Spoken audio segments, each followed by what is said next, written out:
Now, Sumaya from the KSA says, is it sunnah to cover one's head, and will one be rewarded for doing so? In some countries that's a big issue. They perceive it as not a sunnah. It's a matter of iman or kufr. It is not to that extent. Wearing a kufi or a head cover for men is mere permissible. So if I decide to take my kufi off right now and have my head bare without head cover, for a man it is permissible, whether in the prayer or outside the prayer. I know that in Hanafi madhab and some of the sub-madhab, they consider praying without the head cover for men makruh, disliked. Ordinary people will consider it haram, but nobody says it's haram. Literally, it is disliked. Yet, let me ask you this. In ihram, men, what do? We make sure that our heads are uncovered. Sah? How do we pray?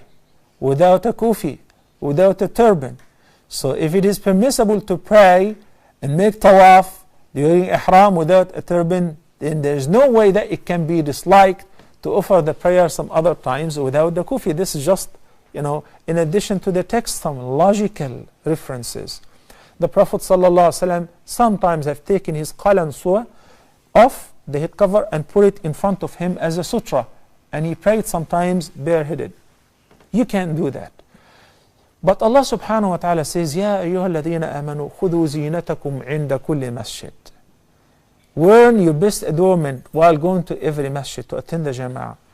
So in some cultures they consider the thobe, particularly the white, the turban or the kufi. In some areas it must be green, in some areas they wear it red, even though the red is disliked, the plain red.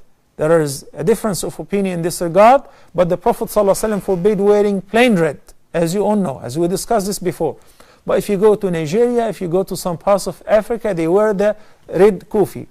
It's a little darker red, a brick red, not a bright red. Some areas in Turkey, they wear the green one. In Afghanistan, they wear the black one. So it's cultural. So if it is the zina according to your culture, and you wear it with this intention, you go to the masjid wearing your best zina, you will be rewarded for that. So it does not have to be a sunnah in Egypt or in Europe or in the States, because in Islamabad you wear a kufi, or in Bangladesh you wear a kufi. If the imam is praying without the kufi, his prayer is valid, and the followers' prayers is valid as well. I'm saying this because I know that some people are very strict when it comes to this. They consider praying without a kufi as invalid. No, that is not true. Praying with the kufi or without the kufi is valid if you fulfill the remaining conditions. But if you are living in a country or locality where they perceive the head cover as their customs and is a part of the zina, then it becomes recommended to do so. And it's not applicable everywhere else, as we discussed earlier. May Allah subhanahu wa ta'ala accept from all of us. يا أيها الذين آمنوا أطيعوا الله وأطيعوا الرسول وأولي الأمر منكم